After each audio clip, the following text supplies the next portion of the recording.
Hello दोस्तों, मैं अंकित सिंह स्वागत करता हूं हमारे YouTube चैनल द आचार क्लासेस में। जैसे कि दोस्तों मैं आपका बायोलॉजी टीचर, मैंने पिछली क्लास में आपको अमीबा का पोषण और प्रकाश संश्लेषण बता दिया था। तो बच्चों आज बिना देरी करते हुए हम टॉपिक को स्टार्ट करते हैं और आज हम पढ़ेंगे बेटा पाचन। यानी कि जो पाचन हम पढ़ेंगे ये मानव से रिलेटेड है। क्या है? पाचन। पाचन की क्रिया आखिर होती क्या है? क्या होती है पाचन क्रिया? यानी कि डाइजेशन। डाइजेशन क्या होता है? देखिए, हमारे द्वारा खाए गए भोजन से मुख्य पदार्थों को अवशोषित करके या फिर मुख्य तत्वों को अवशोषित करके ऊर्जा के रूप में स्थानांतरित कर लेना, ऊर्जा के रूप में परिवर्तित कर लेना, ये डाइजेशन कहलाता है। ठीक है, तो एक दूसरी डिफिनेशन इसमें क्या बनेगी? देखो, डाइजेशन, पाचन और पाचन तंत्र में बहुत फर्क होता है। पाचन की बात करते हैं तो पाचन एक क्रिया हो जाती है। क्या हो जाती है बच्चे? एक क्रिया हो जाती है। पाचन एक क्रिया हो जाती है, यानी कि एक क्रिया होती है। क्या होती है? क्रिया होती है। जबकि पाचन तंत्र जो होता है वो अंगों का समूह होता है। तो पाचन की केवल बात करते हैं तो पाचन एक ऐसी क्रिया होती है जिसमें हमारे द्वारा खाए गए भोजन से आवश्यक तत्वों का अवशोषण होता है या फिर अवशोषण किया जाता है। उस क्रिया को क्या कहेंगे बच्चों? पाचन कहेंगे। अब दूसरे टॉपिक क्या आता है बेटा? दूसरा इसको हम जानेंगे पाचन तंत्र क्या होता है। क्या? पाचन तंत्र क्या होता है। ठीक है, पाचन तंत्र की बात करते हैं बच्चों। पाचन तंत्र क्या होता है? पाचन तंत्र आपने इसको पढ़ा होगा डाइजेस्टिव सिस्टम, इंग्लिश में पढ़ा होगा डाइजेस्टिव सिस्टम। तो तंत्र सिस्टम, ये जो तंत्र होता है इसी को सिस्टम के नाम से जाना जाता है। अब आप अपने घर में आसपास जो कंप्यूटर देखते हैं, कंप्यूटर को सिस्टम बोला जाता है। क्या बोला जाता है? सिस्टम बोला जाता है। क्यों? क्योंकि कंप्यूटर बेटा कई छोटे छोटे डिवाइसों से मिलकर तब कंप्यूटर बनता है। जैसे यूपीएस हो गया, माउस हो गया, कीबोर्ड हो गया, मॉनिटर हो गया और स्पीकर हो गया।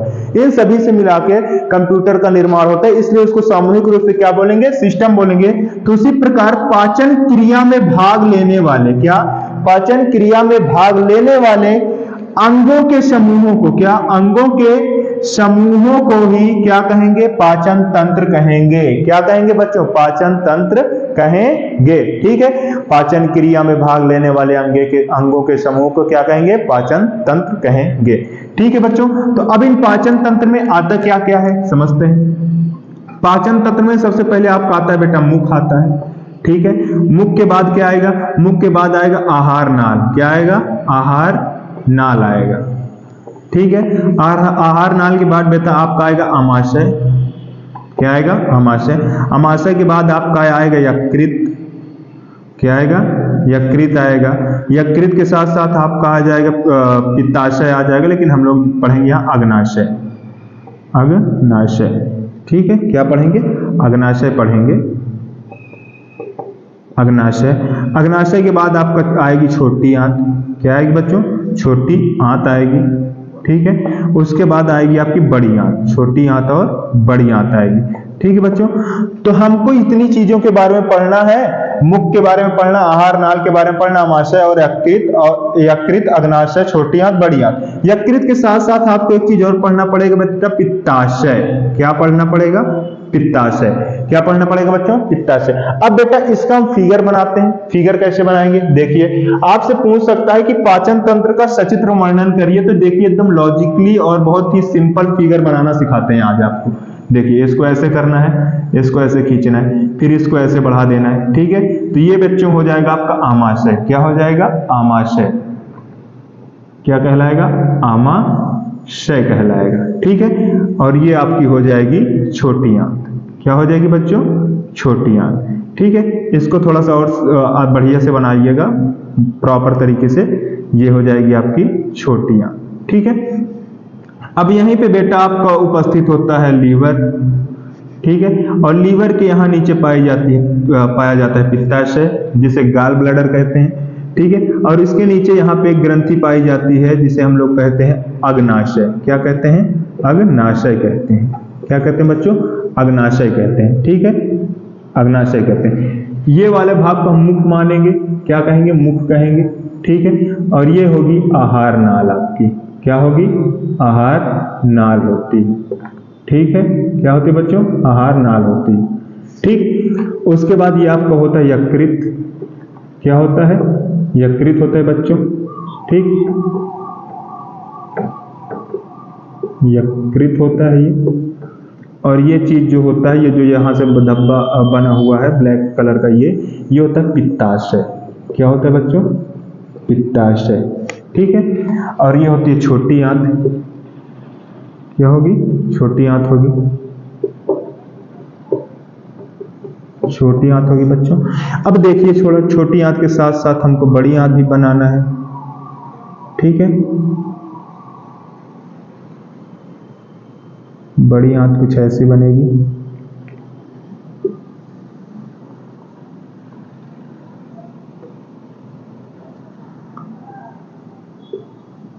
ऐसे बनाइएगा बड़ी आंत को।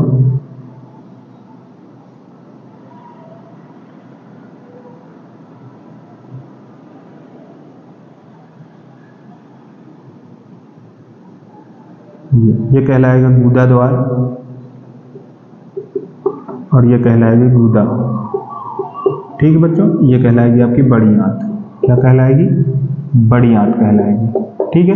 देखिए बेटा, किसी चीज को डिफाइन करने के लिए, किसी भी सचित्र का वर्णन करने के लिए आपको सबसे पहले आप या तो नीचे से शुरू करिए या तो ऊपर से शुरू करिए। ठीक है। लेकिन हमारे हिसाब से अगर हम इसको ऊपर से शुरू करते हैं, क्या ऊपर से शुरू करते हैं, मुख से, जहां से पाचन शुरू होता है वहां से शुरू करते हैं, तो हमको प्लस पॉइंट ये मिल जाएगा कि यहां से के बाद क्या बनता चला गया ये हमको पता चलता जाएगा। नीचे से यहां पे डिफाइन करने का कोई फायदा नहीं है, क्योंकि प्रोसेस उल्टा हो जाएगा। जैसा प्रोसेस पाचन में चलता है वैसे समझने के लिए हमको मुख से शुरुआत करनी पड़ेगी। ठीक है। तो चलिए समझते हैं। मुख की बात करते हैं बेटा। किसकी बात करते हैं? मुख की। तो मुख में होता क्या क्या है? मुख में भैया सबसे पहले होता है दांत। क्या होता है? दांत होता है। दांत का काम क्या होता है? दांत का काम होता है काटना, चीरना और चबाना। ठीक है। इतना काम होता है दांत का। तो इन तीन काम करने के लिए बेटा हमारे जो दांत होते हैं वो भी 3 से 4 प्रकार के होते हैं। कितने प्रकार के होते हैं? 4 प्रकार के होते हैं। समझिए इसको कैसे। ये हमारा जबड़ा हो गया, मान लेते हैं। ठीक है। ये क्या हो गया? जबड़ा हो गया। ठीक है। जबड़े के आगे की तरफ 4 दांत सेम टू सेम होते हैं, एकदम एक जैसे दिखाई देने वाले दांत होते हैं। ठीक है। एकदम एक जैसे दिखाई देने वाले दांत होते हैं। इसको हम लोग कहते हैं कृतंक। क्या कहते हैं? कृतंक कहते हैं। ये आपको 11th में और डिटेल में मिलेगा। ठीक है। क्या कहेंगे बच्चों? कृतंक कहेंगे। ठीक है। फिर उसके ठीक पीछे एक लंबे आकार के 2-2 दांत होंगे, एक इधर एक इधर, एक दांत होंगे। इन दांत को हम लोग कहते हैं रदनक। क्या कहते हैं? रदनक। आपसे क्वेश्चन ये पूछ सकता है कि कृतंक का कार्य क्या होता है? कृतंक का कार्य क्या होता है? तो कृतंक काटने का काम करता है। किसका काम करता है बच्चों? काटने का। रदनक चीरने का काम करता है, चीरने और फाड़ने का काम करता है। जैसे आपने देखा होगा कि शेर में, कुत्ते में ये वाले दांत बहुत बड़े होते हैं। क्यों? क्योंकि वो मांसाहारी होते हैं। मांसाहारी और मांसाहारी सर्वाहारी होने के कारण वो मांस को ज्यादा खाते हैं। तो मांस को चीरने के लिए बच्चों रदनक दांत का यूज ज्यादा होता है। ठीक है। उसके बाद बच्चों आप ये देखेंगे कि रदनक के बाद फिर 2 विशेष प्रकार के, यानी एक ही प्रकार के 2 और दांत पाए जाएंगे। ठीक है। दोनों तरफ 2-2। ठीक है। 2 इधर 2 उधर, तो 2-2 दांत इधर और पाए जाएंगे। ठीक है। तो इनको हम लोग कहते हैं अग्र। क्या कहते हैं बच्चों? अग्र।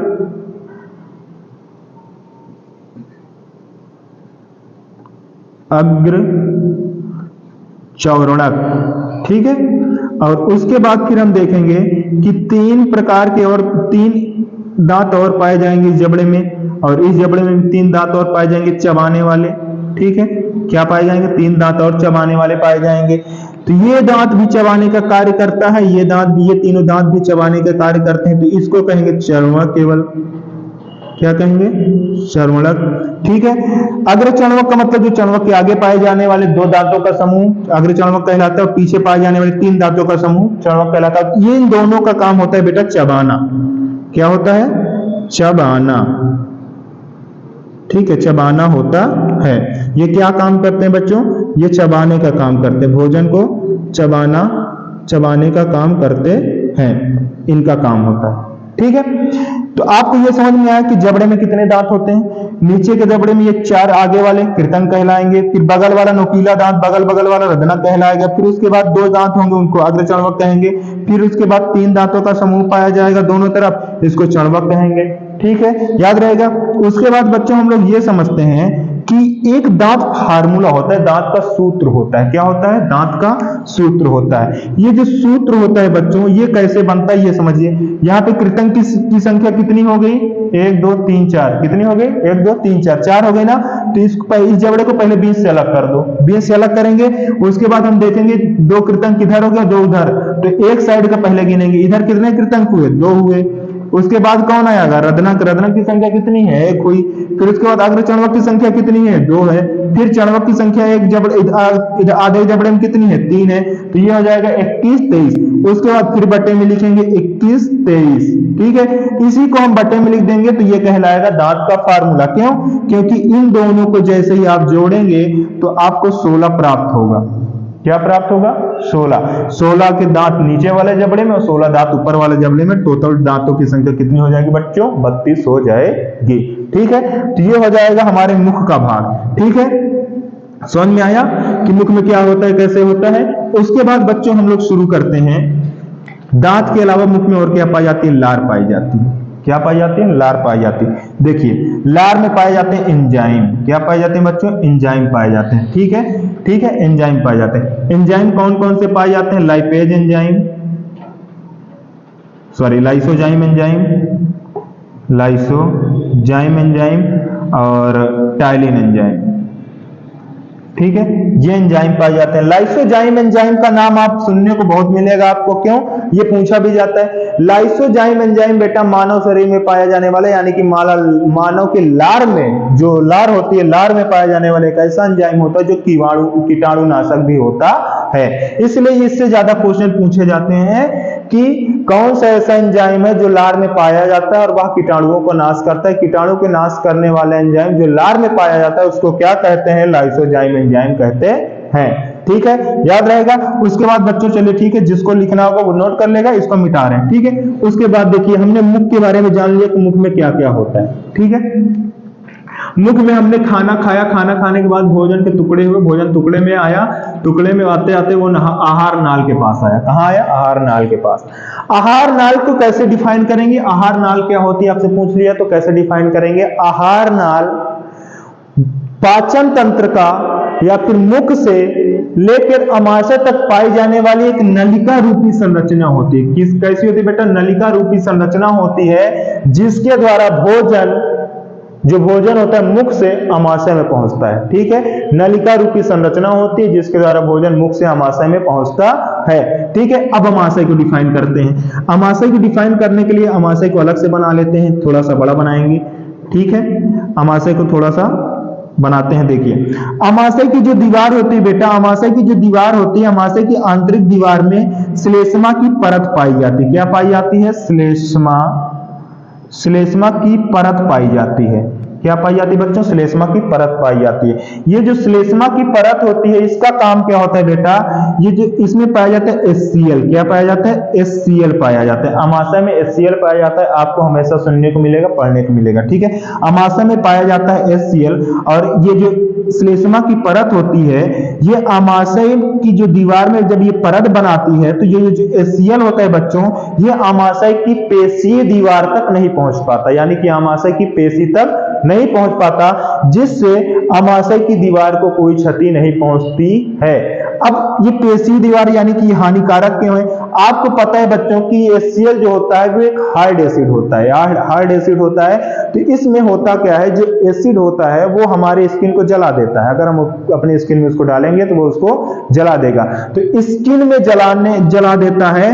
तो आपको ये सोचना चाहिए कि ये HCl हमारे अंदर मौजूद है, हमारे अमाशय में, और ये हमारे अमाशय को क्यों नहीं जला पा रहा है? उसका कारण केवल एक ही है बेटा, कि जो श्लेष्मा की परत होती है उसी के कारण अमाशय इसको जला नहीं पाता है। ठीक है, तो अब समझिए जरा, HCl यहां पे पाया जाएगा। अब जैसे ही बेटा यहां पे HCl प्रेजेंट है, ये HCl प्रेजेंट है। ठीक है, अब यहां पे ये जो दीवार थी, दीवार हम बना दे रहे हैं एकदम पतली सी श्लेष्मा की। ठीक है, समझिए यहाँ पे जो HCl है बेटा, इसमें जब भोजन जैसे मिलेगा, आप लोग थोड़ा सा समझिए कि ये जो HCl होता है, HCl में कोई भी चीज आप कार्बनिक चीज डाल देंगे, कार्बनिक चीज का मतलब जैसे हम खाने की सब्जी डाल देंगे, रोटी डाल देंगे, कुछ भी डाल देंगे, तो ये इसको ब्रेक डाउन कर देगा, यानी घुल जाएगा, उसमें घुल जाता है जिसको कहते हैं, ठीक है। तो वो भोजन टुकड़े में जो आता है यहाँ पे, तो उसको एकदम से घुल देता है, यानी कि उसको ब्रेक डाउन कर देता है, तोड़ देता है, छोटे छोटे कणों में तोड़ देता है, ठीक है। अब छोटे छोटे कणों में यहाँ पे भोजन को तोड़ना शुरू कर देगा HCl उसको तोड़ेगा। उसके साथ साथ अमाशय की में एक चीज और आपको पढ़ने की मिलेगी बेटा, अमाशय की दीवार में पेप्सिन का स्राव करने वाली ग्रंथियां पाई जाती हैं, ये इंपॉर्टेंट पॉइंट है। इसमें अमाशय की दीवार में जो ग्रंथियां पाई जाती हैं वो किसका रिलीज करती हैं, यानी कि क्या रिलीज करती हैं, वो पेप्सिन नामक एंजाइम का स्राव करती हैं, जो कि एक्टिव कब होता है, जब HCl से अभिक्रिया करता है, यानी कि पेप्सिनोजन के रूप में स्रावित होता है, और जैसे ही वह HCl से अभिक्रिया करेगा तो वह पेप्सिन में परिवर्तित हो जाता है, और पेप्सिन एक ऐसा एंजाइम होता है जो कि प्रोटीन को ब्रेक डाउन करता है, ठीक है, समझ में आया। उसके बाद देखिए बेटा, यहाँ पे जो भोजन इकट्ठा था, क्या इकट्ठा था, भोजन जो यहाँ पे इकट्ठा था, वह इकट्ठा होते होते यहाँ पे घुलते घुलते घुलते घुलते एकदम से एकदम पेस्ट जैसे बन जाता है, जैसे पेस्ट नहीं बन जाता है, अर्ध तरल के रूप में पेस्ट बन जाएगा। इस पेस्ट को हम कहेंगे काइम, क्या कहेंगे बच्चों, काइम कहेंगे, क्या कहेंगे, काइम कहेंगे।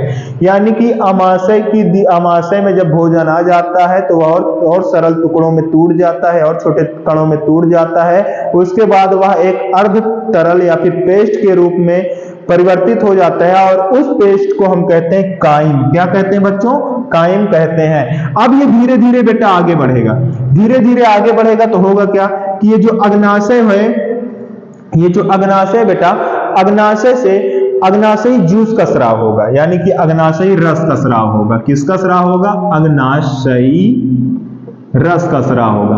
अग्नाशयी रस में कई प्रकार के एंजाइम पाए जाते हैं, जैसे पाया जाता है आपको लाइपेज एंजाइम पाया जाता है, रेनिन एंजाइम पाया जाता है, और एमाइलेज एंजाइम पाया जाता है, ठीक है, ये सब एंजाइम पाए जाते हैं बेटा। तो ये सब जो एंजाइम होते हैं वो भोजन में मिलेंगे, भोजन में मिलने के बाद भोजन को यहां से तोड़ना स्टार्ट कर देंगे, उसके रेट ऑफ रिएक्शन को बढ़ा देंगे। अब एंजाइम होता क्या है ये समझ लीजिए, एंजाइम होता क्या ये समझ लीजिए।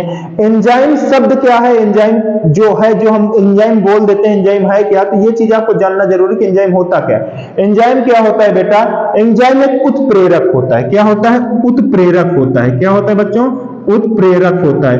उत्प्रेरक का मतलब ये कि जो किसी भी अभिक्रिया को बढ़ा दे, अभिक्रिया की प्रतिशत दर को बढ़ा दे। यानी कि अगर हम बात करें, ये हमारे पास एक पतीला था, पतीले में हमने चावल डाल दिया, ठीक है, अब चावल को फूलने में टाइम लग रहा है, अच्छा चीनी डाल देते हैं, ठीक है, हमने इसमें चीनी डाल दिया, चीनी को घुलने में टाइम लग रहा है, क्या लग रहा है, घुलने में टाइम लग रहा है। इसको हमने थोड़ा सा हीट दिया, थोड़ा सा गर्म करके उसको हिलाया, और गर्म करके जैसे ही डालेंगे बेटा, जैसे जैसे पानी गर्म होता जाएगा वैसे वैसे चीनी बहुत फास्ट घुलना स्टार्ट हो जाती है, ठीक है।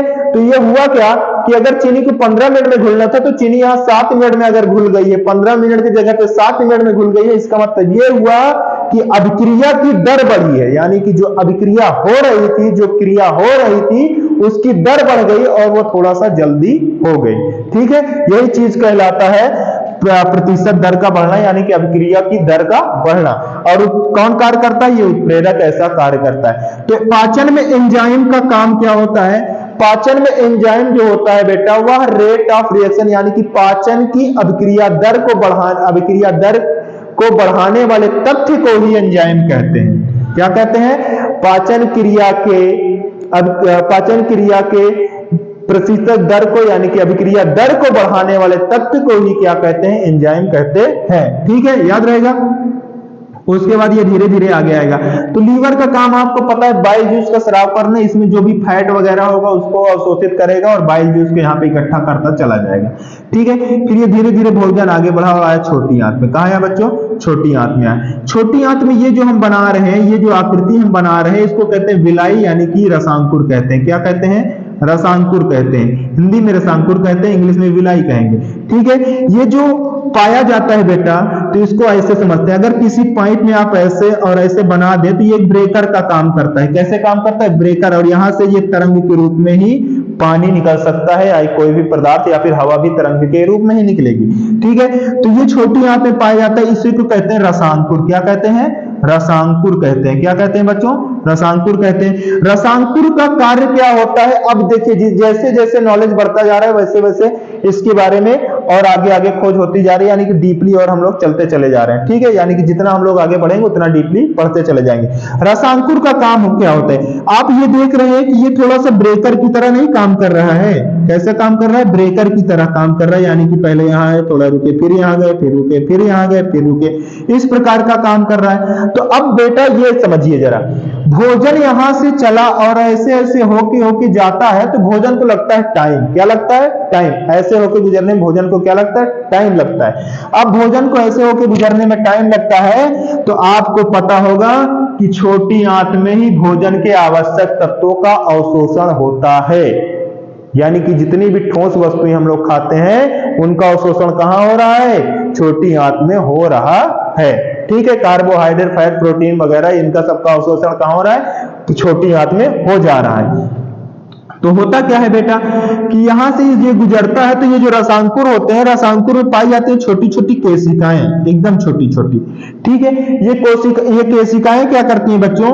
ये केशिकाएं आवश्यक तत्वों को अवशोषित करने का काम करते हैं, अवशोषित करने का काम करते हैं। यानी कि अगर हम इसको समझें कि एक ऐसा ब्रेकर होता है जो भोजन को थोड़ी देर के लिए रोकेगा और उस इंपॉर्टेंट सब्सटेंस को लेगा, इंपॉर्टेंट तत्वों को लेगा, महत्वपूर्ण तत्वों को लेगा और उसको फिर आगे के लिए भेज देगा। तो आगे वाला रसांकुर भी इसको थोड़ी देर रोकेगा, वो थोड़ा सा इंपॉर्टेंट सब्सटेंस को लेगा, महत्वपूर्ण तत्वों को लेगा और फिर आगे भेज देगा। तो ये क्रिया लगातार होती होती होती होती छोटी आंत के लास्ट में ये चीज खत्म हो जाती है। ठीक है, छोटी आंत के लास्ट में ये चीज खत्म हो जाती है। आपसे एक क्वेश्चन और पूछा जाता है कि छोटी आंत के सबसे अग्रिम भाग यानी सबसे अग्र भाग को क्या कहते हैं? उसको कहते हैं ग्रहणी। क्या कहते हैं बच्चों? ग्रहणी कहते हैं। ठीक है, तो इस प्रकार से भोजन यहां से गुजरते गुजरते यहां आ जाता है बड़ी आंत में। कहां जाता है बच्चों? बड़ी आंत में। अब बड़ी आंत में भोजन स्टोर होना स्टार्ट कर देता है। ये इतना प्रोसेस होने के लिए बच्चों 4 से 7 घंटे या फिर 4 से 6 घंटे तक का समय लग सकता है। ठीक है, उसके बाद जब भोजन आता है तो भोजन बड़ी आंत में इकट्ठा रहता है।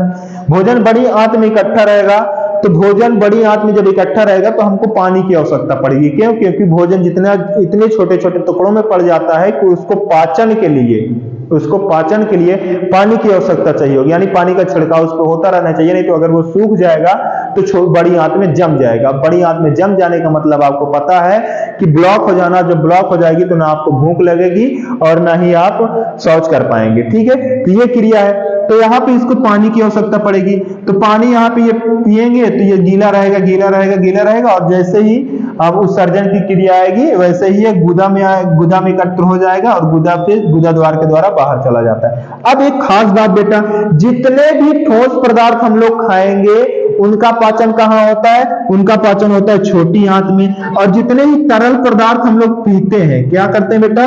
तरल पदार्थ हम लोग पीते हैं, तरल पदार्थों का अवशोषण बड़ी आंत में होता है। ये आपको हर जगह लिखा मिल जाएगा। लेकिन एक सबसे बड़ा अपवाद ये है कि अल्कोहल यानी कि जो शराब होती है, शराब का अवशोषण छोटी आंत में होता है। किस में होता है? छोटी आंत में होता है। अल्कोहल का अवशोषण कहां होगा? छोटी आंत में होगा। छोटी आंत में अल्कोहल का अवशोषण होगा, इसलिए शराब पीने वाले व्यक्ति को आधे घंटे में ही शराब का असर मालूम पड़ जाता है, यानी कि शराब का असर दिखने लगता है। क्यों? क्योंकि ये जो रसांकुर होते हैं, रसांकुर मुखा से जो केशिकाएं होती हैं बेटा, वो डायरेक्ट रक्त वाहिनिकाओं से जुड़ी होती हैं और रक्त वाहिनिकाएं हृदय तक जाती हैं और हृदय से फिर वह रक्त ब्रेन में जाएगा और जैसे ही अल्कोहल युक्त रक्त ब्रेन में जाएगा वह ब्रेन के संतुलन को हिला देगा और व्यक्ति जो शराबी होगा वह लटक मटक कर चलने लगेगा, यानी कि वह हिलने डुलने लगेगा, अर्थात वह उससे उसका नियंत्रण कम हो जाएगा। इसी के कारण जो होती है शराब होती है, शराब और छोटी आंत में अवशोषित होती है और अवशोषित होने के पश्चात जब ये रक्त में मिलती है तो रक्त में मिलने के पश्चात इसको पानी की आवश्यकता ज्यादा पड़ती है। जैसे ही ये अल्कोहल रक्त में मिलेगा तो इसको जल की आवश्यकता ज्यादा पड़ेगी, और जल जब संग्रहित होने लगता है छोटी आंत में, लीवर में, तो इसीलिए कहते हैं कि लीवर में शराब पीने की वजह से लीवर में इंफेक्शन हो गया, लीवर बढ़ गया या फिर बड़ा हो गया। क्यों? क्योंकि जो अल्कोहल पीता है बच्चों, उसको पानी की आवश्यकता ज्यादा पड़ती है। जहां अल्कोहल जाएगा वहां पानी की मात्रा ज्यादा हो जाएगी, और पानी की मात्रा ज्यादा होने से, ये रक्त में पानी की मात्रा ज्यादा हो जाने से होगा क्या कि लीवर में स्वेलिंग आ जाएगी, यानी सूजन आ जाएगी, छोटी आंत में सूजन आ जाएगी। तो इस प्रकार से में सूजन आ जाएगी, तो इसी को कहते हैं लीवर का इंफेक्शन। ठीक है बच्चों, तो एक बार में हमने आपको पूरा पाचन समझा दिया है। अब एक एक चीज की थोड़ा सा डिफिनीशन समझने चलते हैं कि छोटी आंत क्या होती है, बड़ी आंत क्या होती है, और ये सब क्या होता है। ठीक है, चलिए फिर से समझते हैं। मुख क्या होता है? मुख का सबसे प्रमुख भाग होता है पाचन। मुख का पाचन तंत्र का मुख सबसे प्रमुख भाग होता है। क्यों? क्योंकि भोजन को यहाँ चबाया जाता है और इसमें एंजाइम होते हैं, यहीं से पाचन स्टार्ट हो जाता है। ठीक है। आहार नालिका होती है, आहार नालिका रूपी संरचना होती है जो मुख तथा अमाशय से जुड़ी होती है, भोजन इसी के द्वारा अमाशय में पहुंचती है। अमाशय क्या होता है? अमाशय एक थैलीनुमा संरचना होती है जिसमें HCl भरा होता है, HCl पाया जाता है, और अमाशय की दीवार श्लेष्मा की बनी होती है, जिसके कारण HCl अमाशय की पेशीय दीवार को नहीं तोड़ पाता है। ठीक है। उसके बाद भोजन जैसे ही आगे बढ़ेगा तो उसके पास लीवर मिलेगा। तो लीवर क्या होते हैं? लीवर मानव शरीर की सबसे बड़ी ग्रंथि होती है जो बाइल जूस यानी कि पित्त रस का स्राव करती है। ठीक है। उसके बाद अग्नाशय की बात करेंगे। अग्नाशय वह दूसरी ग्रंथि होती है जो पाचन क्रिया में भाग लेती है, और इससे स्रावित होने वाले अग्नाशयी रस के सहायता से, अग्नाशयी रस की सहायता से पाचन क्रिया सुचारू रूप से क्रियान्वित होती है, यानी कि जो रस, ये अग्नाशयी रस होगा, उससे पाचन में मदद मिलेगी। ठीक है। पाचन क्रिया तेजी से होगी। उसके बाद बात करते हैं छोटी आंत। छोटी आंत की लंबाई लगभग 7 से 8 मीटर होती है, आपको पता है 6 से 7 मीटर सामान्यता माना जाता है इसको। ठीक है। और छोटी आंत में रसांकुर पाया जाता है जो कि आवश्यक तत्वों का अवशोषण करते हैं। ठीक है। छोटी आंत की लंबाई 6 से 7 मीटर होती है, और छोटी आंत में पाया जाता है रसांकुर जो आवश्यक तत्वों का अवशोषण करते हैं। हाँ, छोटी आंत में जितने भी हम लोग ठोस वस्तुएं खाएंगे उसका अवशोषण होता है, ये याद रखिएगा। अल्कोहल का भी अवशोषण कहाँ होता है? छोटी आंत में। बड़ी आंत क्या होती है? यह छोटी आंत की अपेक्षा छोटी होती है, लेकिन इसका जो साइज होता है, यानी कि जो इसका सरफेस एरिया होता है, जो इसकी मोटाई होती है, वो अधिक होती है, इसलिए इसको बड़ी आंत कहते हैं। और यहाँ पे पाचन का सबसे अंतिम रूप होता है, यहाँ पे तरल पदार्थों का पाचन होता है। उसके बाद ये गुदा में एकत्रित होते हैं और गुदा द्वारा उत्सर्जित कर दिए जाते हैं। तो बच्चों, आज का हमारा टॉपिक था यही कि पाचन क्या है, मानव में पाचन क्या होता है। हमने इसको अच्छे से समझा दिया। आपको जो भी चीज नोट डाउन करना होगा, वीडियो को पॉज करके नोट डाउन कर लीजिएगा, या फिर थोड़ा सा बार बार देख लीजिएगा। आपको एक ही बार में पूरा का पाचन समझ में आ जाएगा।